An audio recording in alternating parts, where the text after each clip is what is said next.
जय हिंद दोस्तों। दोस्तों, जैसे मुझे जितना टाइम मिल रहा है तो मैंने आज आप लोग के लिए टाइम निकाला है 2 अक्टूबर। और कोशिश ये रहेगी कि मैं 2021, 22, 23 और 24 ये 4 प्रीलिम्स बैक टू बैक जैसे मैंने स्कोर किए थे, मैं आपको ये बता सकता हूँ कि कैसे आप लोग को स्कोर इसमें करने होंगे और इसमें कट ऑफ से आपको कैसे आगे बढ़ना होगा। अच्छा, आप हमेशा ये बात याद रखना कि जो मैं डिस्कस करने वाला हूँ प्लीज़ इसको आप स्किप मत करना। ये मत सोचना कि ये तो मुझे आंसर ऑलरेडी टिक है, मुझे आता है, इसमें सुनने की ज़रूरत नहीं है। कुछ कुछ क्वेश्चन आते भी होंगे बट मैं उसमें कुछ पॉइंट्स बताऊंगा, उसको आप फॉलो अप कर लेना, whether it is related to any specific facts, figures या कोई रिपोर्ट हो कंटेम्प्रेरी। तो शुरू करते हैं यूपीपीसीएस 2021 का पेपर। अब स्पीड से शुरू करते हैं। ऐसा पहला क्वेश्चन था कि जो मुगल अंपायर था क्या वो एक मिलिट्री स्टेट था, तो बिल्कुल एक ओरिजिनली एक मिलिट्री स्टेट था। हम सबको पता है कैसे बाबर से लेकर हुमायूं, अकबर, जहांगीर, शाहजहां और औरंगजेब एक प्रॉपर मिलिट्री स्टेट के तहत जिसमें मनसबदारी जागीरदारी सिस्टम होती थी ऑपरेट करते थे। और जो सेंट्रल गवर्नमेंट की वाइटैलिटी थी वो इसी बात पे डिपेंड करती थी कि कितनी ज़्यादा उनकी मिलिट्री पावर है। तभी तो आप देखो शाहजहां का जो बल्क कैंपेन था उज़्बेकिस्तान में, वो शाहजहां ने वहां तक पहुंच गए थे। अकबर की जो के टाइम पे जो बाउंड्री थी मुगल अंपायर की, वो सीधे अफगानिस्तान और उज़्बेकिस्तान तक पहुंच रही थी, जिसको शाहजहां ने जाके काफी फर्म एग्रीमेंट करवाए थे। और शाहजहां के बदले जहांगीर भी गए थे वहां तक। तो कहने का मतलब ये था कि जो सेंट्रल गवर्नमेंट की पावर थी वो डिपेंड करती थी कि कितनी बड़ा वो मिलिट्री स्टेट है। सेकंड क्वेश्चन, कौन सा इसमें आइलैंड है जो करीबियन सी में नहीं है। अब जैसे चार ऑप्शन दिए, आपको कुछ भी नहीं पता हो तो एक ट्रिक होती है, याद रखना कि जब भी दो ऑप्शन सेम होंगे आंसर उसी में से एक होगा। अब देखो मॉन्टसेराटे और मदीरा आइलैंड, अगर आपको नहीं पता तो अब ये जान लो कि दोनों ऑप्शन एकदम सेम जैसे लग रहे हैं, मदीरा और मॉन्टसेराटे, मतलब इन दोनों में से एक आंसर है। अब जैसे हमको पता है कि मदीरा एक आइलैंड एक पोर्चुगीज आर्किपेलागो है, पोर्चुगीज आइलैंड है जो कि करीबियन सी में नहीं आता, अटलांटिक ओशन में आता है, तो ये आंसर ठीक हो जाएगा। मोन्सराते उन्हीं के नाम पे रखा गया था जो कि एक ट्रैवलर थे, जो हमेशा बहुत ट्रैवल किए थे, इनफैक्ट मुगल्स के टाइम पे भी आए थे। बट ऐसे आपको ठीक करना होगा, दो में से एक ऑप्शन को पकड़ना होगा और उसके बाद एक को अप्रोच करना होगा। होलसेल प्राइस इंडेक्स कौन जारी करता है, सबको पता है, मिनिस्ट्री ऑफ कॉमर्स इंडस्ट्री इसको जारी करती है। इसका होलसेल प्राइस इंडेक्स का रिजर्व बैंक ऑफ इंडिया या फिर जो मिनिस्ट्री ऑफ फाइनेंस है उनसे कोई रिलेशन नहीं होता इसको पब्लिश करने में। डिजास्टर मैनेजमेंट अथॉरिटी आप सबको पता है, प्राइम मिनिस्टर इसको हेड करते हैं। अगर स्टेट डिजास्टर मैनेजमेंट अथॉरिटी होता है तो चीफ मिनिस्टर, और डिस्ट्रिक्ट लेवल पे होता तो डीएम। अब जैसे ये पूछा था कि यूपी की गवर्नमेंट में उस टाइम के बजट में कौन सी योजना के तहत टैबलेट्स दिए जा रहे हैं, तो अभ्युदय योजना के अंदर टैबलेट्स दिए जा रहे हैं। जैसे मैं वर्तमान में इस योजना में भी पढ़ाता हूँ बच्चों को, चाहे वो भागीदारी भवन हो या आदर्श पूर्व प्रशिक्षण केंद्र हो या फिर तमाम तमाम अलग अलग जिलों में पढ़ा रहा हूँ। उसके बाद जैसे एक क्वेश्चन आया कि कोको प्रोड्यूसर कंट्री कौन सी नहीं है। कोको मतलब जो चॉकलेट के लिए कोकोआ होता है। अब इसमें साफ साफ दिख रहा है कि कोकोआ कहाँ होगा, जो ट्रॉपिकल कंट्री होगी। अब घाना, कैमरून, सॉरी एक सेकंड, घाना, कैमरून और आइवरी कोस्ट ये तीनों ट्रॉपिकल कंट्रीज हैं, बट लाटविया नहीं है, तो लाटविया ही ऐसा देश होगा जहाँ पर कोकोआ नहीं है। कंटिजेंसी फंड आर्टिकल 267 में होता है। और क्वेश्चन है कि वर्ल्ड यूथ स्किल्स डे 2021 की थीम क्या थी। इस बार भी आ सकता है कि वर्ल्ड यूथ स्किल्स डे की थीम क्या है 2025 में। तो अब ये देखो कि पहले आपको खुद से तो आप याद करो कि वर्ल्ड यूथ स्किल्स डे कब मनाया जाता है। तो जैसे आप सबको पता है कि वर्ल्ड यूथ स्किल्स डे जो है 15 जुलाई को मनाया जाता है। बट इसमें मेन बात क्या है, मेन बात ये है कि इसकी थीम पूछी है। मैं आपको ट्रिक बता दे रहा हूँ, ऑप्शन को ऐसे पढ़ा करो कि उसमें मतलब ऑप्शन में आपका आंसर छुपा होगा। ऑप्शन में देखो कि क्या लिखा हो, यूथ स्किल्स। अब देखो यूथ स्किल्स कहाँ लिखा हुआ है ऑप्शन में, एक young people in skill skill development young people री इमेजिनिंग यूथ स्किल्स। तो अमूमन क्या होता है, जो थीम्स होती हैं उसका आंसर उसी के डे में छुपा होता है, क्योंकि कोई भी इवेंट होता है जब उसकी होस्ट करा जाता है उसको, तो उसके जो थीम्स होती है हमें कोशिश यही करनी होती है कि वो उस डे से कोलैबोरेट करे या कोरोबोरेट करे। तो इसका हो गया, जैसे इस बार की जो थीम है वर्ल्ड यूथ स्किल्स डे की, वो रिलेटेड है आर्टिफिशियल इंटेलिजेंस से, और जरूरी भी है क्योंकि ये जो टाइम है ये एआई का टाइम चल रहा है। इसीलिए तो एआई को लेकर कुछ ज्यादा ही हम लोग अब इतना सीरियस हो चुके हैं कि यूथ एम्पावरमेंट कर रहे हैं थ्रू एआई और डिजिटल स्किल्स के, और यही इस बार की जो है हमारी स्कीम भी है, अब वो थीम भी है। उसके बाद कोविड 19 का टाइम का आईआईटी बॉम्बे का क्वेश्चन जनरेटर उसके ऊपर पूछा था। North western part of India में सबको पता है वेस्टर्न डिस्टर्बेंसेस की वजह से बारिश होती है, ये आंसर था। फ्लाई ऐश का जो पोल्यूशन होता है वो थर्मल पावर प्लांट से जो फ्लाई ऐश निकलता है उससे होता है। यूपी गवर्नमेंट की स्कीम थी स्वामी विवेकानंद ऐतिहासिक पर्यटन यात्रा योजना 2021 में आई थी, लेबरर्स के लिए आई थी कि लेबरर्स को तीर्थ यात्रा पे ले जाएंगे। अगर इस बार की जो स्कीम है स्वामी विवेकानंद युवा सशक्तिकरण योजना, ये आएगा तो ये इसलिए आएगा कि जो टैबलेट्स का वितरण है, पहले जो टैबलेट्स का वितरण था वो हो रहा था अभ्युदय योजना में, अब जो टैबलेट्स का वितरण हो रहा है वो हो रहा है स्वामी विवेकानंद युवा सशक्तिकरण योजना से। 2021 में जो थीम आई थी पर्यटन यात्रा योजना, ये आई थी लेबरर्स के लिए। उसके बाद पूछा है कि सनलाइट सबसे ज्यादा रिफ्लेक्ट किस में होती है, तो जो फ्रेशनो है क्योंकि एल्बिडो सबसे ज्यादा होगा। Indian institute of skills Kanpur में स्टैब्लिश हो रहा है। फ्रेंच ओपन, जैसे उस टाइम का फ्रेंच ओपन पूछा था, तो अब इस बार आपसे पूछ सकता है कि फ्रेंच ओपन 2025 के बारे में बताइए कि कौन इसका विनर है। और उससे ज्यादा ये लोग ये पूछते हैं कि विनर के साथ साथ ये बताओ कि कौन इसका रनर अप है। तो आप दोनों चीजें अपने एंड से तैयार कर लेना, ऐसा ना हो कि आप भूल जाओ। आपको पता होगा कि कार्लोस अल्काराज इस बार जीत गए थे और जेनिक सिनर इस बार हार गए थे। फिर कुछ कोटेशंस पे क्वेश्चन आएंगे, जैसे ये क्वेश्चन है कि किसने कहा था कि fundamental rights is a place to our people and yes it is a pact with the civilized world. S Radhakrishnan ने बोला था, ये आपको याद ही होना चाहिए, इसमें कोई अमूमन ट्रिक्स नहीं आती हैं।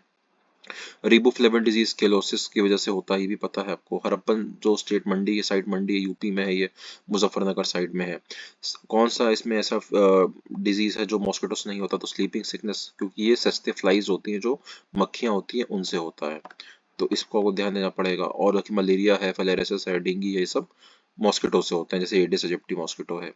अरुणाचल प्रदेश, जब भी आप याद रखना कि ऑप्शन में अरुणाचल प्रदेश होगा तो आप याद रखना हमेशा वही आंसर होगा।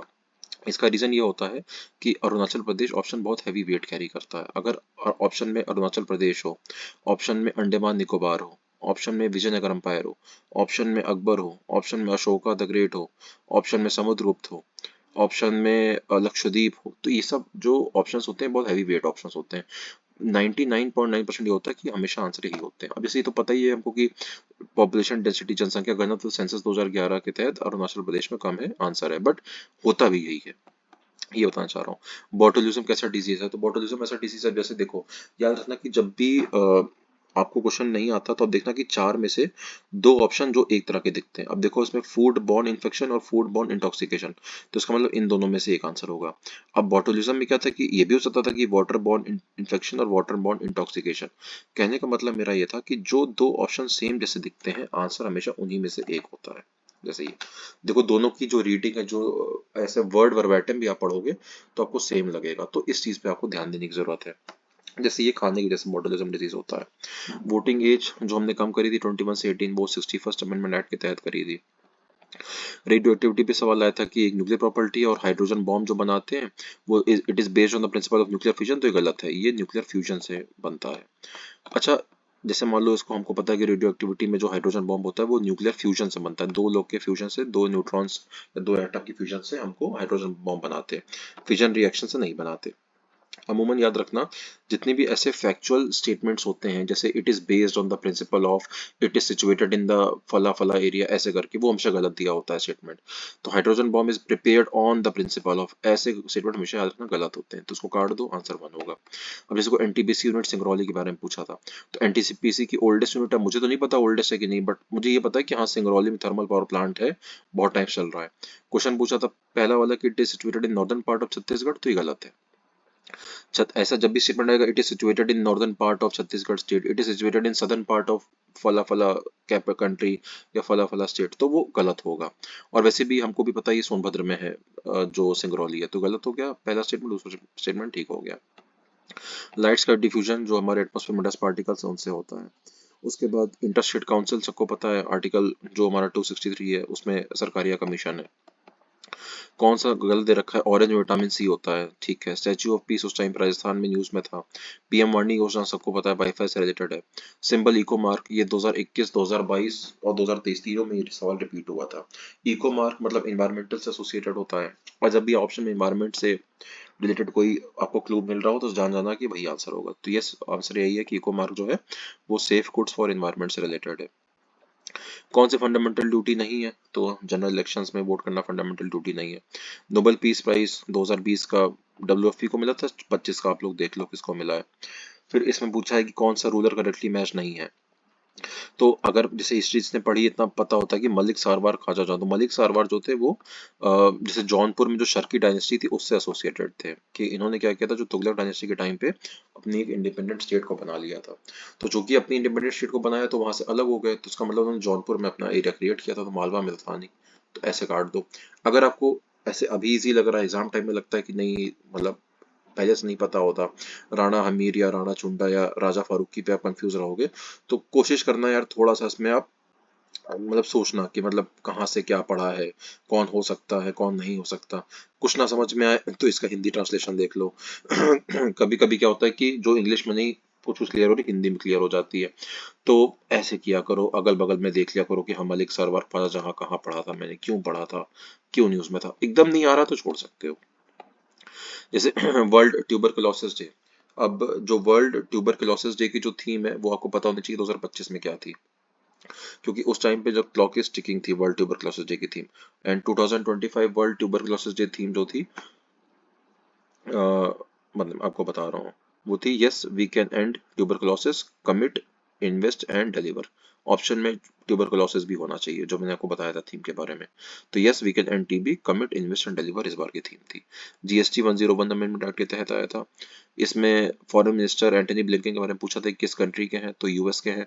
कई लोग ने उस टाइम पे कंफ्यूज थे कि यूके के हैं कि फ्रांस के, ऑस्ट्रेलिया के। तो अमूमन ये न्यूज़पेपर में आता रहता है, और ये इसलिए भी इंपॉर्टेंट है कि इंडिया जो 2+2 डायलॉग करता है, जिसमें एक तरफ डिफेंस मिनिस्टर होते हैं, एक तरफ फॉरेन मिनिस्टर होते हैं, तो यूएस के संग करता है, यूके के साथ करते हैं, जापान के साथ करते हैं, ऑस्ट्रेलिया के साथ करते हैं।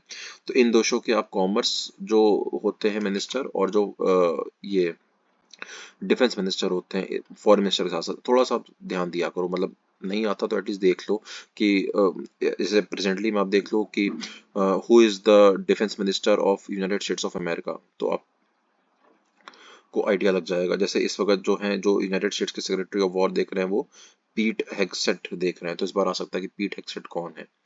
उसके बाद ये क्रोनोलॉजिकल ऑर्डर है, जैसे शारदा एक्ट का बाय नेहरू रिपोर्ट 1928 में, साइमन कमीशन 27, दांडी मार्च 30 अरेंज। ब्लू बेबी सिंड्रोम, अब जैसे ब्लू बेबी सिंड्रोम होता तो नाइट्रेट की वजह से है, जो कि ऑप्शन में भी दे रखा है, बट पूछा क्या था कि it is due to presence of which of the following in the blood. तो ब्लड में जैसे ही नाइट्रेट जाता है तो वो एक मिथाइमोग्लोबिन नाम का हार्मोन बना लेता है, मिथाइमोग्लोबिन नाम का हार्मोन बनाता है जो कि ट्रैवल करता है ब्लड के साथ साथ। और ऑप्शन में मैंने आपको हमेशा कहा था कि दो ऑप्शन जब भी सेम दिखे ऑप्शन उन्हीं में से एक आंसर होता है। तो उस बार काफी कंट्रोवर्सी हुई थी, मुझे याद है 2021 में लोगों ने कहा था नाइट्रेट है, बट नाइट्रेट इसलिए नहीं होगा क्योंकि नाइट्रेट की वजह से होता है, लेकिन नाइट्रेट की वजह से ही मिथाइमोग्लोबिन बनता है, और मिथाइमोग्लोबिन की वजह से ब्लू बेबी सिंड्रोम होता है। उसके बाद क्वेश्चन है कि government faces a tough time tackling the bottle neck inflation, ठीक है, और एग्जिस्टिंग डेफिशिएंसी भी है जो हमको देखने को भी मिल रही है, ठीक है, ये भी एक इजी मतलब ऑप्शन हो सकता है। उसके बाद which of the following indicator of air pollution lichens होते हैं। फिर पूछा है कि इसको क्रोनोलॉजिकल ऑर्डर में अरेंज करिए कि कौन सा स्टेट पहले बना है कौन सा बाद में। तो आप देख लो हरियाणा 66 में, झारखंड 2000 में, तेलंगाना 2014 में, और गोवा अराउंड 84 में।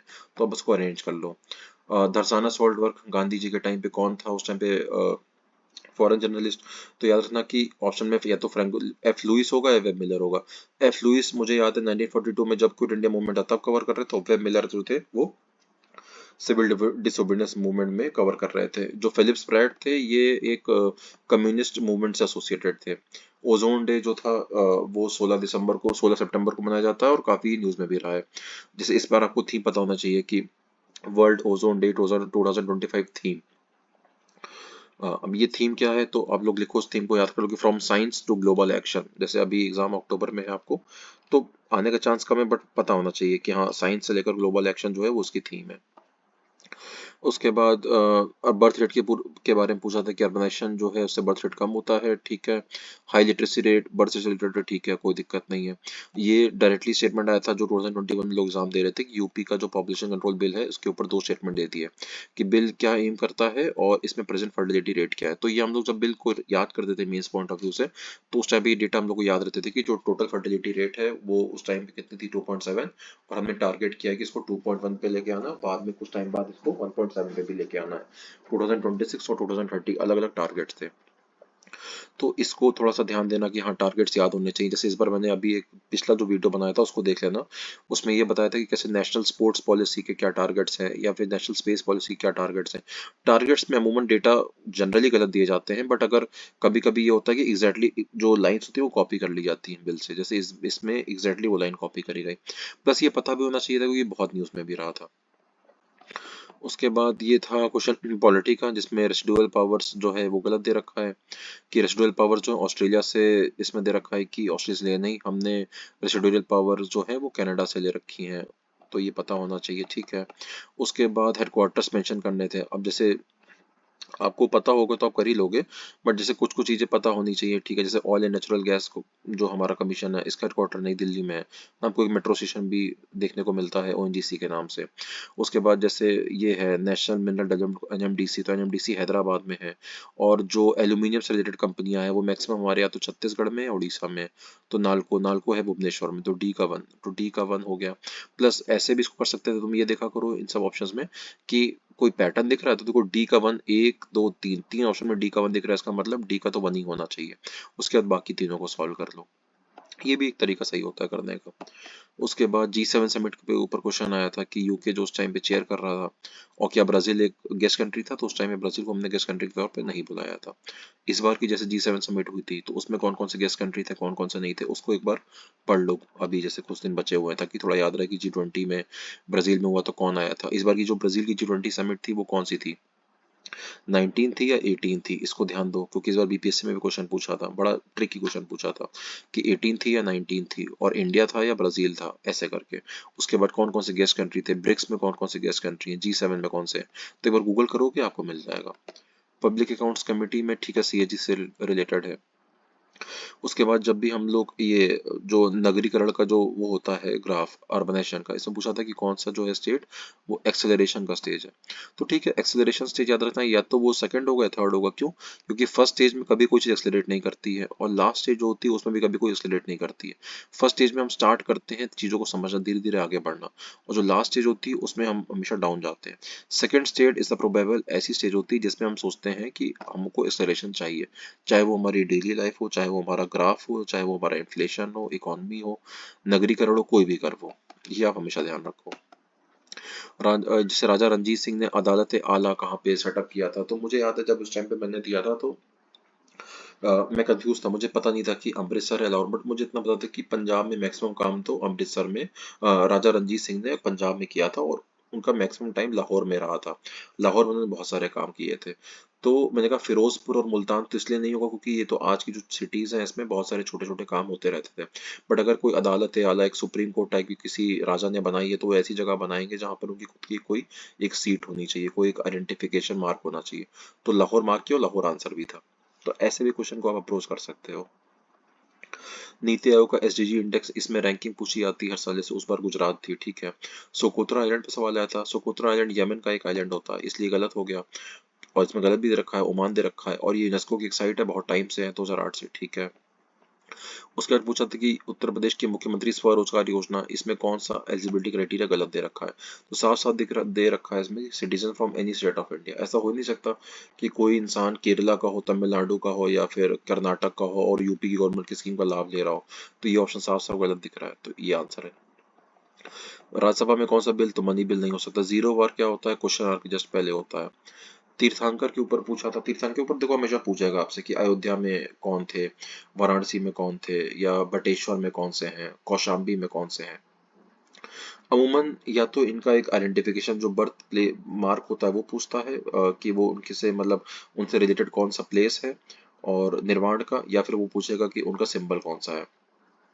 तो जैसे हम लोग को पता है कि वासु पूज्य जो थे वो चंपा के थे। चंपा जो एक किंगडम था भारतवर्ष में, वो वहां के तीर्थंकर थे, उनको वहीं पे निर्वाण मिला था और सम्मेद शिखर में नहीं मिला था। तो ये मतलब याद होगा तभी अगर पाओगे, नहीं तो आपको मुश्किल होगा। जैसे नेमिनाथ का या महावीर का, तो महावीर का पावापुरी सबको याद है, तो ये तो पता था कि आंसर डी नहीं हो सकता। ऋषभनाथ का अष्टपद, ये भी हम सबको याद है कि ऋषभनाथ पहले से कैसे हुआ। लेकिन जो वासु पूज्य थे इन्हीं का जैसे अगर याद है तो ठीक है, नहीं तो आप इसको छोड़ भी सकते थे। नेक्स्ट करंट का सवाल था उस टाइम का, जेनेट एलन आंसर था। उसके बाद इसको क्रोनोलॉजिकल ऑर्डर मैनेज करना है। गोलकनाथ के 67, केशव भारती 1973, 24th और 42nd 1976, ऐसे अरेंज कर लो। पुलिट्जर प्राइज बहुत इंपॉर्टेंट है कि पुलिट्जर प्राइज किस साल, जैसे इस बार Pulitzer prize 2024 in public service category, तो ये आपको पता होना चाहिए कि किसको मतलब 2024 में मिला। 2021 में तो जिसको मिला था वो तो ऑप्शन में था कि उस टाइम पे द न्यूयॉर्क टाइम्स था, उनको मिला था। इस बार का जो 2024 का था पब्लिक सर्विस में, वो मिला था द स्टाफ ऑफ प्रो पब्लिका। और सपोज करो इसी इसी बार ऑप्शन आ जाए कि ऑप्शन दे दिया जाए the wall street journal, New York times, Washington post और न्यूयॉर्क पोस्ट, तो आंसर में आप क्या मार्क करोगे? आंसर में मार्क करोगे इस बार के लिए द स्टाफ ऑफ प्रो पब्लिका। उसके पास लगून ईस्ट कोस्ट पे चिल्का है, ठीक है। एक्सरसाइज कटलास एक्सप्रेस, ये आईएनएस तलवार, इसका आंसर उस टाइम पे न्यूज में भी था। आईएनएस तलवार को रशिया ने हमें गिफ्ट किया था, और आईएनएस तलवार ही हमेशा कटलास एक्सप्रेस में जाती है। और कटलास एक्सप्रेस एक एक्सरसाइज है जिसमें ये मान के चलो कि जितना हमारा ईस्टर्न इंडियन ओशन है, जो अफ्रीका महाद्वीप, अफ्रीका जो कॉन्टिनेंट है, या फिर जो हमारा मिडिल ईस्ट और ये जो अरेबियन सी वाला एरिया है, यहाँ पर परफॉर्म की जाती है। नेक्स्ट पूछा है कि नाइट्रोजन जो है वो किसका कॉन्स्टिट्यूएंट नहीं होता है। तो सबको पता है कि डीएनए, आरएनए और क्लोरोफिल, इन सब में नाइट्रोजन होता है, और कार्बोहाइड्रेट में नहीं होता, क्योंकि कार्बोहाइड्रेट में क्या होता है C6H12O6। उसके बाद अब ये देखो पूछा है कि प्रियम्बल में, पता ही है सॉवरेन सोशलिस्ट सेकुलर होता है, फेडरल वर्ड नहीं है। एक बुक है फवैद उल फवाद, ये रिकॉर्ड है शेख निजामुद्दीन औलिया का। शेख निजामुद्दीन औलिया की जो बुक है जिससे रिलेटेड, इसको किसने कंपाइल किया था? अब इसको करने का क्या तरीका है, जैसे आपने अमीर खुसरो के बारे में बहुत सारा पढ़ा है, कभी नहीं सुना इस बुक के बारे में। जियाउद्दीन बर्नी के बारे में बहुत पढ़ा है, कभी इस बुक के बारे में नहीं सुना। अब समझ जाओ कि ये दोनों आंसर नहीं हो सकते। आंसर होगा या तो हसन निजामी या अमीर हसन सिद्दीकी। तो इस मतलब अपने सिक्स सेंस पे जाओगे तो अमीर हसन सिद्दीकी हिट करना, क्योंकि अलग सा नाम है, प्लस कभी सुना नहीं इस बुक के बारे में। दूसरी ट्रिक क्या अप्लाई कर सकते थे कि हसन सिद्दीकी और अमीर खुसरो, अमीर अमीर कॉमन निकल रहा है, इसका मतलब इन्हीं दो में से एक आंसर होगा। अमीर खुसरो की बुक हो नहीं सकती थी, क्योंकि निजामुद्दीन औलिया के टाइम पे अमीर खुसरो से जितने भी इवेंट्स रहे क्रोनोलॉजिकल ऑर्डर में, हमने पढ़ा था कि कभी ना कभी ये बुक न्यूज में आती। अब चूंकि कभी नहीं सुनी थी, उसका मतलब इन्हीं का नाम होगा। ऐसे मतलब एक तरीका होता है अटेम्प्ट करने का राइट वे में, जिसमें आप दो ऑप्शन को काट के एक पे अप्रोच करते हो। यही मैंने आपको पहले वीडियो में समझाने का कोशिश किया था कि अगर कट ऑफ से ऊपर जाना है तो रिस्क तो लेना पड़ेगा, और रिस्क लेने के लिए आपको थोड़ा सा एनालिटिकल सोचना पड़ेगा, मतलब आपको हर क्वेश्चन नहीं आ सकता। चलो आगे बढ़ते हैं। ईपीए एक्ट 1996 में होता है, ठीक है। कौन सा फैक्टर इकोनॉमिक ग्रोथ का नहीं है? तो टेक्नोक्रेट ब्यूरोक्रेट नहीं होते हैं। रिंगलमान स्केल हमेशा स्मोक से रिलेटेड है, धुएं से। वाइकोम सत्याग्रह में अनटचेबिलिटी और कास्ट को लेकर था, और महात्मा गांधी ने पार्टिसिपेट किया था। फ्रूट्स हम लोग कोल्ड चैम्बर में स्टोर करते हैं, तो उससे क्या होता है कि जो रेस्पिरेशन का रेट होता है वो कम हो जाता है, जो श्वसन दर का ह्रास होता है वो कम हो जाता है, जिसकी वजह से उनकी लाइफ बढ़ जाती है। ऑगस्ट कॉम्ट, ये एक बहुत बड़े फेमस सोशोलॉजिस्ट हैं, और इनके बारे में जो इनका सोशोलॉजी ऑप्शन है वो काफ़ी पढ़ते भी हैं। तो पूछा था कि तीन ऐसे जो स्टेज होते हैं सामाजिक विकास के, उनमें की तीन अवस्थाएं ऐसी होती हैं जिसमें सिद्धांत मूलतः मतलब प्रतिपादित किया जाता है। तो अब कार्ल मार्क्स हो नहीं सकते थे, क्यों? क्योंकि कार्ल मार्क्स के बारे में हमने हमेशा पढ़ा है अपने एनसीईआरटीज में, या फिर जब भी हिस्ट्री पढ़ी है, कोई भी मेंस का टॉपिक पढ़ा है, तो कार्ल मार्क्स हो नहीं सकते। तो या तो इन्हीं तीनों में से एक आंसर को पुट करना। पता है तो ठीक है ऑगस्ट कॉम, नहीं पता है तो मतलब आप छोड़ भी सकते हो। और जैसे मैंने अगस्त कॉम्ट किया था, मतलब ऐसा रैंडम गेस किया था कि मतलब मुझे सुनने में आया था कि अगस्त कॉम्ट थोड़े से इन्होंने काम किया है काफी कुछ, और पढ़ा नहीं था एक्चुअल में कभी कि हाँ सोसाइटल डेवलपमेंट में इनके तीन स्टेज होते हैं। बाद में जब एनसीईआरटी पढ़ी तो उसमें साफ साफ एनसीईआरटी में लिखा भी हुआ था, प्लस ये पहले का मतलब पीवाईक्यू क्वेश्चन भी है, तो ऐसे सॉल्व कर सकते हो। न्यूट्रिनो में कोई चार्ज नहीं होता है, ठीक है। उसके बाद इसमें WTO डायरेक्टर जनरल, ठीक है, नाइजीरिया की थी। Central agro forestry research institute Jhansi में है, बांदा में नहीं, इसको ऐसी काट दो। Poverty and un-British rule India, ये 1901 में लिखी गई थी। किसने लिखी थी ये बुक? ये बुक दादा भाई नौरोजी ने लिखी थी। और अगर पता है तो ठीक है, नहीं तो आपको उसको छोड़ना ही था। फर्स्ट फाइनेंस कमीशन केसी नेगी थे, क्यों? क्योंकि आपको पता है संथानम जो थे वो करप्शन से कमिटी से एसोसिएट थे, और राजमनार ने तो यहाँ तक बोल दिया था कि ऑल इंडिया सर्विस को अबॉलिश करो, तो पता ही है केसी नेगी है। और उसके बाद देखो ककम्बर को कटने में सॉल्ट, तो ऑस्मोसिस की वजह से सारा जो होता है वाटर बाहर आ जाता है, ठीक है। रामसर साइड तो सुरनीसर, मानसर, मनसा देवी, ये जम्मू कश्मीर में है, तो ये यूपी में नहीं है। बाकी सुर सरोवर, कीटम लेक आगरा में है। समसपुर बर्ड सेंचुरी, सनसाई नवारी, ये तीनों यूपी में है। एल्वोलाई जो हमारे फेफड़ों में जो गैसीय विनिमय होता है, ये एल्वोलाई से होता है, ठीक है। उसके बाद जितना भी हम लोग ग्रामीण समुदाय में देखते हैं उसमें कल्चरल डाइवर्सिटी जो होती है वो एलिमेंट नहीं होता है इसका, ठीक है। टापा क्लोथ, अब टापा क्लोथ, अब देखो ये क्वेश्चन जो था ये पूरा किसी किसी को नहीं आ रहा था करने में। अब ये देखो यहाँ से मैं अंडरलाइन कर रहा हूँ। अब इसको पढ़ोगे, tapa cloth is obtained from the plants of which one of the following family. अब ऑप्शन देखो, एस्केली, पिएडेसी, ऑप्शन दूसरा है मोरेसी, तीसरा है ग्रेमिनी, चौथा है मालवेसी। तो ऑप्शन देखो, एक है मोरेसी और तीसरा है मालवेसी। दो ऑप्शन सेम दिख रहे हैं, इन दो में से एक आंसर होगा। अब थोड़ा सा जैसे अगर न्यूज़पेपर में आता है पढ़ा होगा तो चलो कभी सुना होगा, नहीं सुना होगा तो आपको फिर रिस्क लेना ही होगा, क्योंकि अटेम्प्ट तो देखो करना ही है, क्योंकि आपको यहाँ तक तो आप पहुंच गए हो कि दो में से एक आंसर है। अब अमूमन यही होता है कि जैसे अब यहाँ से देखो ये भी कॉमन निकला है, CE AE और CE AE।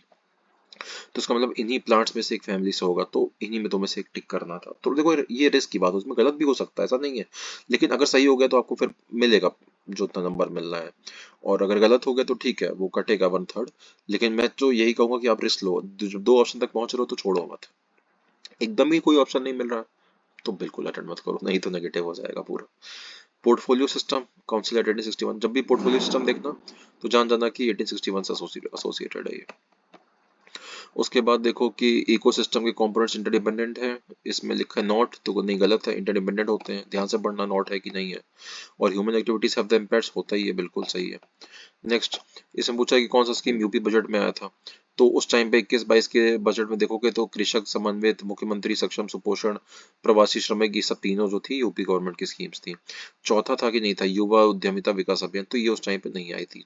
तो 1 2 3 आंसर है इसका।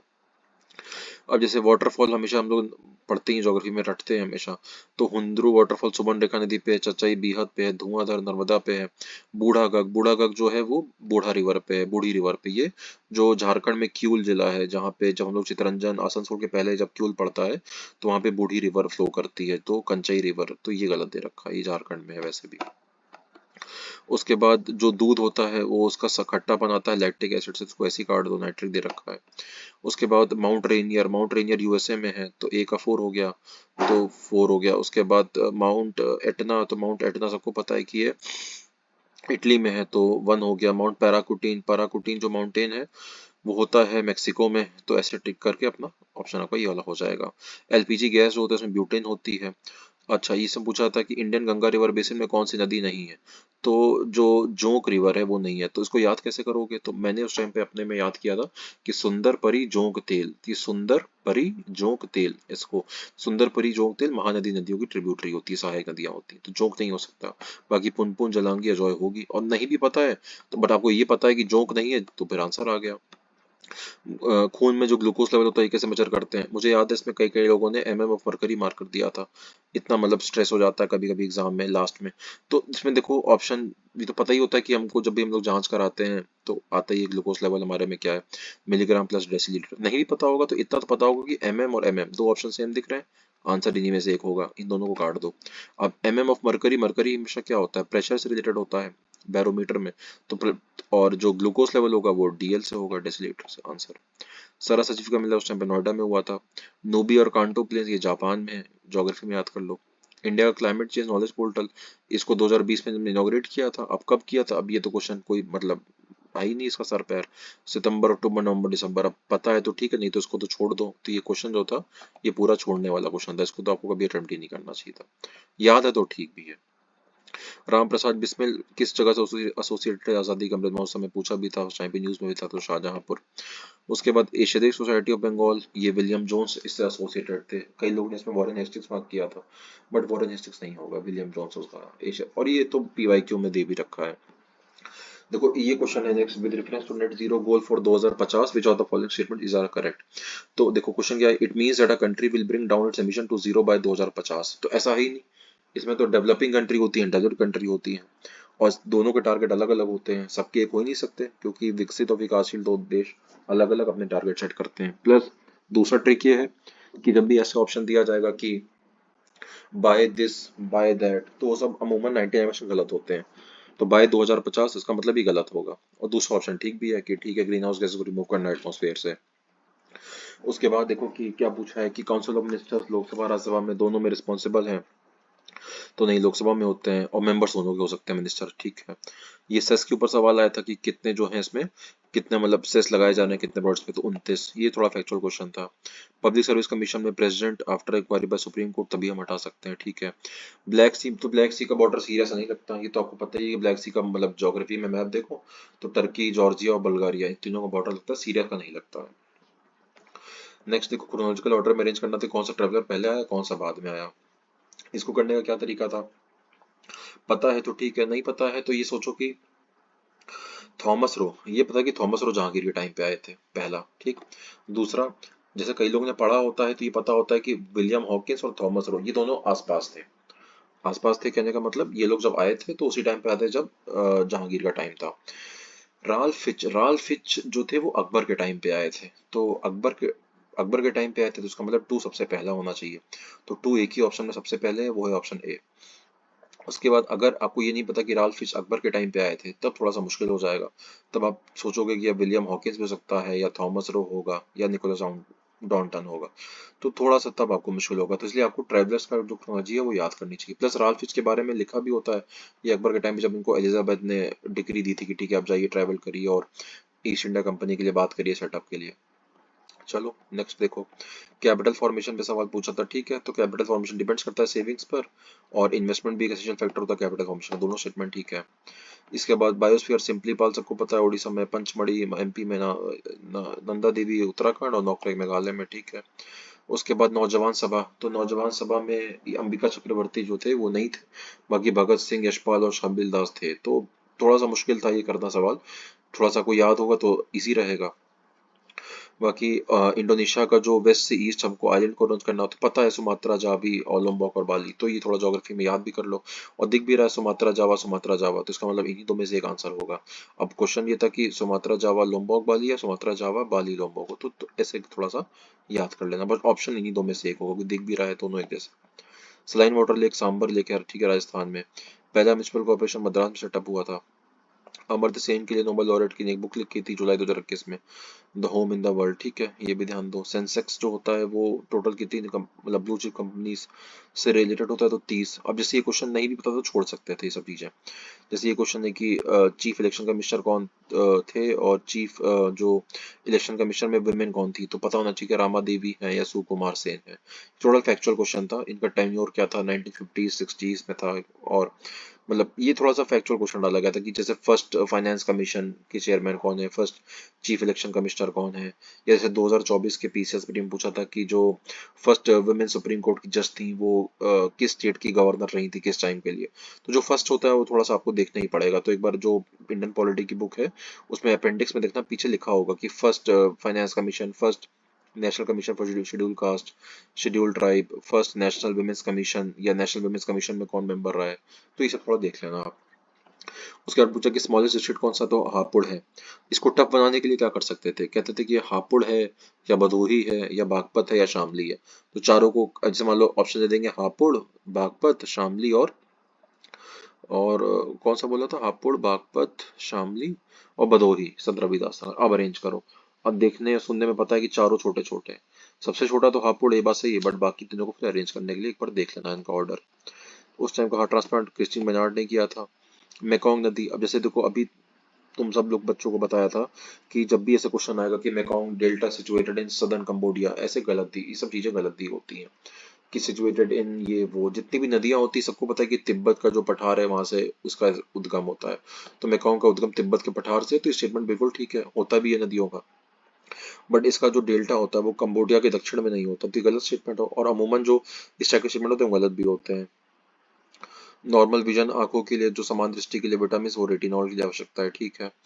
और ये फिर एक और स्टेटमेंट आता है कि can you show me one country जहां पर ब्रिटिश एलिमेंट तो चले गए बट अपनी मिस्टिफ छोड़ गए हैं, तो सरदार वल्लभ भाई पटेल इसका आंसर था। उसके बाद ग्लोबल पीस इंडेक्स में सबसे पीसफुल यूरोप ही है वो, क्योंकि ऑप्शन में ही दिख रहा है हमको देखने को। उसके बाद human body synthesize all the vitamin, नहीं ऑल नहीं, तभी तो हम लोग टैबलेट्स खाते हैं। और कुछ कुछ विटामिन ऐसे होते हैं जो वाटर सोल्यूबल होते हैं, कुछ फैट सोल्यूबल होता है, इसलिए हम लोग टैबलेट्स भी खाते हैं। तो इसका मतलब इसके इसीलिए ये तो सही हो नहीं सकता कि जो मानव शरीर है वो अपने लिए जितने भी आवश्यक सभी विटामिन है उनका संश्लेषण कर लेता है, तो गलत हो गया। फिर दूसरा जजमेंट ठीक हो गया। सुगम भारत अभियान, ये जितने भी दिव्यांग व्यक्ति हैं उनसे रिलेटेड है। जो हमारा पोटेंशियल होता है विद्युत विभव वो हमेशा क्या होता है, एक स्केलर क्वांटिटी होती है, वेक्टर नहीं होती। उसके बाद ये जो पीक होती है इसको अरेंज करने का, तो तमिलनाडु में दोता बेट्टा है, राजस्थान में गुरु शिखर पीक है, नागालैंड में सारामती पीक है और मध्य प्रदेश में धूपगढ़ है। अरेंज हो गया। नॉन रिन्यूएबल पेट्रोलियम है। उसके बाद ट्रेड हमेशा यूएस से ज्यादा रहता है हमारा। अब जैसे ये क्वेश्चन आया था कि पीसी होता कमेटी सिविल सर्विस रिफॉर्म पे कब बनी थी। अब जैसे ऑप्शन देखो 2003, 2004, 2005, 2006। अब इसका आंसर अगर निकालना है तो ये सोच लो कि अगर देखो पता है कि सेकंड एआरसी जो हम लोग रिपोर्ट पढ़ते हैं, सेकंड एआरसी जो सेकंड एडमिनिस्ट्रेटिव रिफॉर्म्स कमीशन थी वो 2005 में बनी थी और रिपोर्ट की 2006 में आई थी। और इतना तो पता था कि एआरसी रिपोर्ट के बाद सिविल सर्विस रिफॉर्म पे इतनी कोई कमेटी बनी ही नहीं। तो इसका मतलब ऑप्शन में 2005 2006 तो होगा नहीं क्योंकि एआरसी आ गई थी तब तक। अब बचा 2003 या 2004। अब यहाँ तक पहुंच गए तो रिस्क ले सकते थे क्योंकि किसी को बहुत रेयरली होता है कि याद होगा ईयर। बट अगर आपको गैस वर्क भी हो गया कि हाँ इन दोनों में से 2004 टिक कर दोगे तो सही हो सकता था। कार्बन क्रेडिट क्योतो प्रोटोकॉल से एसोसिएटेड था। सातवाहन वंश के जो उनकी प्राकृत भाषा थी ठीक है, और पब्लिक एस्पेक्ट भी था, इंकरेज करता, दोनों स्टेटमेंट ठीक है। क्रूक्स क्लास एक ऐसा क्लास होता है जो अल्ट्रावायलेट रेज को काट देता है और ये वैसे भी पीवाईक्यू में कर्नाटक में लिखा हुआ है। शमल जो विंड है वो इजिप्ट में है, ऑस्ट्रिया में नहीं है, गलत हो गया। उसका इस दोनों में राज्यसभा सीटों मैच करने को आया था। तो सबको पता है कि राज्यसभा सीट सबसे ज्यादा किस में होंगी, वो सबसे ज्यादा सीट उसी स्टेट में होगी जो सबसे बड़ा स्टेट होगा। तो देख लो बड़ा स्टेट कौन सा है, राजस्थान, गुजरात, कर्नाटक, पंजाब में। तो राजस्थान में सबसे बड़ा स्टेट है तो राजस्थान में होगी 12 सीट। तो आपका ए का हो गया 4, सॉरी ए का हो गया 1, राजस्थान में हो गया 10 सीट्स। उसके बाद गुजरात, गुजरात में हो गई हमारी 11 सीट्स। कर्नाटक में हो गई हमारी 12 सीट्स और पंजाब में हो गई 7 सीट्स। और पंजाब सबसे छोटा स्टेट है इन सब में और पंजाब में सबसे कम होनी भी चाहिए, तो डी का हो गया 2। ऑप्शन भी देखो डी में 2 ऑप्शन, 2 ऑप्शन दे रखा है, एक ए ऑप्शन में जिसमें डी में 2 दे रखा है और एक डी ऑप्शन डी में 2 दे रखा है। तो इसका मतलब इन्हीं दो में से एक आंसर होगा। और वैसे भी पंजाब सबसे छोटा स्टेट है क्योंकि पंजाब से तो हरियाणा और हिमाचल दोनों अलग हो गए। तो पंजाब में सबसे कम राज्यसभा के लोग होंगे 7 सीट, तो डी का हो गया 2। तो अब इन दोनों में से आंसर निकाल लो। ऑस्कर अवार्ड किसको मिलता है, ये हर साल आता है, जैसे उस टाइम पे कोलजियो के लिए मिला था। अब कौन सा पेयर करेंटली मैच नहीं है, तो बोर्नियो अरब डेजर्ट स्वीडन फिनलैंड में ट्राइब है। तो अलास्का में कॉर्याक, तो कॉर्याक ट्राइब अलास्का से एसोसिएटेड नहीं है, गलत दे रखा है। ठीक है। उसके बाद कमेटी, अब जैसे ये बलवंत राय मेहता 1957 में बनी। उसके बाद अशोक मेहता 1977 में बनी, फिर जी के वी राव 85 में बनी, फिर एल एम सिंघवी 88 87 में बनी। ठीक है। उसके बाद state public service commission of UP, इसको यूपी का जो विधानमंडल है वो बढ़ा सकता है इनका काम। तीस्ता रिवर जो ट्रिब्यूटरी पहले गंगा की थी बाद में ब्रह्मपुत्र, ठीक है। रिवर कैप्चरिंग होता ही है हिमालयन नदियों में, दोनों ठीक है। Finance commission of India recommend करता है इसी सवाल तक कि tax distribution between union and states. उसके बाद जो कोड ऑन वेजेस, इसके ऊपर कौन कौन से ऐसे एक्ट थे जिनको हमने मतलब वो कर लिया था, मजदूरी संहिता 2019 में सम्मिलित किया गया। तो इसमें मिनिमम वेजेस एक्ट था, पेमेंट ऑफ बोनस एक्ट था, इक्वल रेम्युनरेशन एक्ट था। बट जो कॉन्ट्रैक्ट लेबर था, कॉन्ट्रैक्ट लेबर नहीं था। तो कॉन्ट्रैक्ट लेबर वैसे भी कभी भी जो वेज होती है उस पे नहीं आ सकता। वेज पे वही लोग आएंगे जो रेगुलर होंगे, जैसे मिनिमम वेज होगा, बोनस होगा, इक्वल रेम्युनरेशन होगा। कॉन्ट्रैक्ट लेबर हमेशा बाहर ही होगा इन सबसे। तो संविदा श्रम, और वैसे भी आप लोग ने पढ़ा होगा संविदा श्रम के जो भी भर्तियां होती हैं उनके लिए अलग से निगम होते हैं, उनकी आउटसोर्सिंग होती है, उनको हम लोग वेजेस के कोड में डालेंगे ही नहीं। तो ऐसे भी आप काट सकते थे ऑप्शन 3 को। ऑप्शन 3 काट देते तो 2 ऑप्शन कट जाता, 1 2 और 4 आंसर आ जाता। कानपुर कॉन्स्पिरेसी केस में, कानपुर कॉन्स्पिरेसी केस में याद रखना कि एम ए अंसारी नहीं थे, मुजफ्फर अहमद, नलिनी गुप्ता और शौकत उस्मानी, ये तीनों सबसे ज्यादा लोग एसोसिएटेड थे उससे, जो भी कम्युनिस्ट मूवमेंट या जितनी भी कॉन्स्पिरेसी कम्युनिस्टों की होती थी। तो उसमें एम ए अंसारी नहीं थे, एम ए अंसारी हमेशा से अलग रहे थे कम्युनिस्ट में ही, बट वो कभी एसोसिएटेड नहीं थे कानपुर कॉन्स्पिरेसी में। उसके बाद पूछा है कि सबसे पॉपुलर यूपी है। उसके बाद पॉलिटी का आर्टिकल मैच करने आया था, तो कोऑपरेटिव सोसाइटीज 43 है, ये गलत दे रखा है। बाकी देखो तीनों ठीक है, 50 का जुडिशरी एग्जीक्यूटिव है, 46 का एससी के लिए है और विलेज पंचायत 40 है। उसके बाद अंटार्कटिका के जो स्टेशन हैं, इंडिया का परमानेंट और ऑपरेशनल रिसर्च स्टेशन, ये भारती और मैत्री था। ये न्यूज़ में भी काफ़ी रहा था उस टाइम पे ओलंपिक के जो मेडल्स थे उनका करंट अफेयर्स था। एस्पिरेशनल डिस्ट्रिक्ट प्रोग्राम पूछा था, ये बहुत इंपॉर्टेंट क्वेश्चन है कि नीति आयोग द्वारा चलाए जा रहे आकांक्षी जिला कार्यक्रम के अंतर्गत उत्तर प्रदेश के कितने जिलों को जून 2021 तक शामिल किया गया है। तो ये इसलिए जरूरी है कि इसमें देखो, इसमें ये भी तो देखना है तुमको कि देखो कितने जिले हो सकते हैं। अब यूपी में टोटल 75 डिस्ट्रिक्ट्स हैं। अब इतना बड़ा डिस्ट्रिक्ट है, यहाँ पे पॉवर्टी यानी गरीबी भी कुछ कुछ डिस्ट्रिक्ट में ज्यादा है, जैसे महोबा है, श्रावस्ती है। तो थोड़ा सा मन में सोचो कि यार इतने बड़े स्टेट में सिर्फ 4 और 6 जिले तो होंगे नहीं, तो आंसर या तो 8 होगा या 10 होगा। अपने मतलब नॉर्मल सेंस से सोचो कि अगर स्टेट छोटा होता, सपोज करो पंजाब होता या हरियाणा होता, तो हो सकता था कि 2 जिले हो, 1 जिले हो। बट जब जितने ज्यादा जिले होंगे उतना ज्यादा प्रोबेबिलिटी इस बात का रहेगा कि वहां पर एस्पिरेशनल डिस्ट्रिक्ट्स होंगे। अब 8 या 10 में, अब मैंने उस टाइम पे सोचा कि 10 स्मार्ट सिटी है तो उसका मतलब 8 ही होगा, ऐसे करके सोचा था। और इत्तेफाक से ठीक ठीक भी निकला। अब चूंकि इसमें तो याद ही नहीं है, और अगर याद तब होगा जब आप रेगुलर इसके टच में रहोगे यूपी स्पेशल के। अब वो आ जाता है, अगर आप जैसे मैं आगे जब पढ़ाऊंगा तो आपको आइडिया भी लग जाएगा कि कौन कौन से डिस्ट्रिक्ट्स हैं क्यों हैं।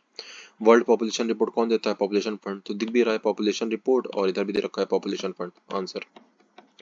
उसके बाद ये ऑप्शन जो क्वेश्चन था ये तो एज इट इज 2000 यूपीपी से 2022 में रिपीट हुआ था कि कौन सा टेक्स्ट और कौन इसके ऑथर है। साफ साफ दिख रहा था कि जो रागमाला है वो पंडित विठल की है, रास कौमुदी जो है वो श्रीकंठ की है, राग विभूत जो है वो सोमनाथ की है, और चतुर्दंडी प्रकाशिका जो है वो है वेंकटरमन की। और एग्जैक्टली ये क्वेश्चन रिपीट हुआ था यूपीपी से 2022 में। तो पीवाईक्यू कितना इंपॉर्टेंट है आप देख लो।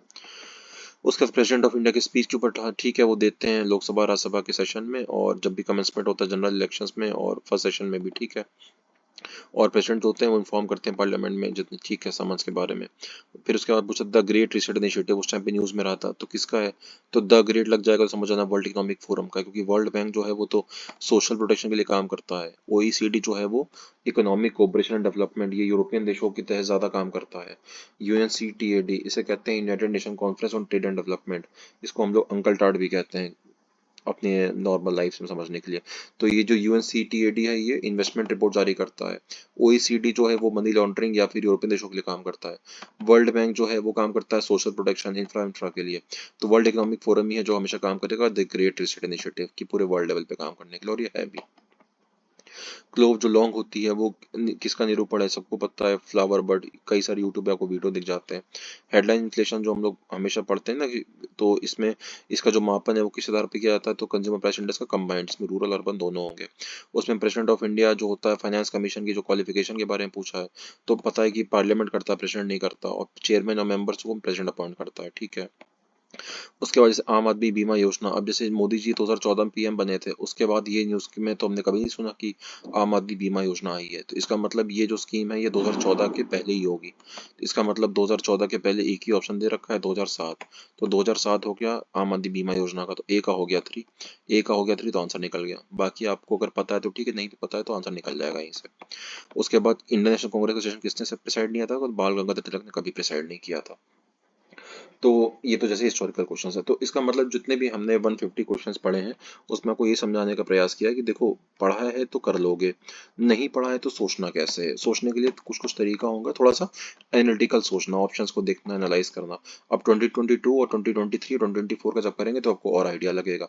प्लीज इसको शुरू से लास्ट तक सुनना और अपना फीडबैक भी देना। चलो नेक्स्ट वीडियो देखते हैं। Thank you.